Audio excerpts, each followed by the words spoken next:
ही मुजोरी आहे ना, ही मुजोरी कुठून आली? मी जी काही माहिती घेतली आहे ही शासन पुरस्कृत मुजोरी आहे. शासनाने अशी काही धेडं अशी जागवलेली आहेत आणि त्यांना पुढे करून मुद्दामून ह्या उद्याचा जो मेळावा आहे त्या मेळाव्याच्या पार्श्वभूमीवर काहीतरी व्हायलन्स तयार होऊ द्यायचा किंवा सामाजिक परिस्थिती बिघडवायची असा तो शासनाचा हेतू आहे आणि तो हेतू काय आम्ही सफल होऊ देणार नाही. त्या केडियाचा काय समाचार घ्यायचा तो आम्ही नंतर घेऊ, कळलं का?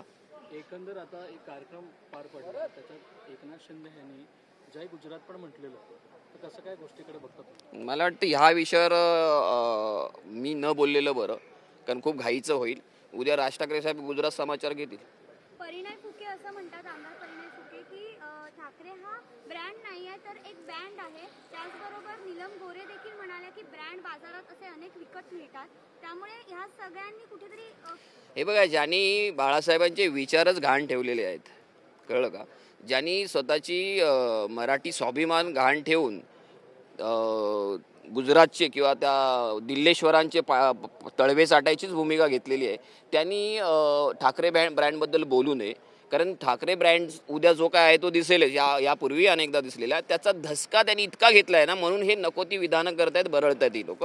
त्यामुळे उद्याच्या जो काही आमचा मेळावा होईल, विजयी मेळावा, त्याच्यानंतर त्यांनी हे वक्तव्य करावं आणि त्याच्यावर आमच्यावर डिबेट करावं. उद्या होणाऱ्या कार्यक्रमाचा आज पाहणी सुरू आहे, सगळे नेते येतात, कशा पद्धतीने नियोजन असणार, काय किती भाषणं होतील, काय ठरलंय का? काय आहे, प्रमुख सगळ्याच पक्षांचे प्रमुख नेते येणार आहेत.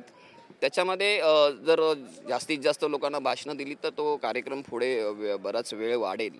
म्हणून प्रत्येक पक्षाचा पक्षप्रमुख किंवा त्या पक्षाच्या राज्याचा जो जिल्हाध्यक्ष असेल, काय राज्यप्रमुख जो असेल, अशा निवडक लोकांची भाषणं होतील.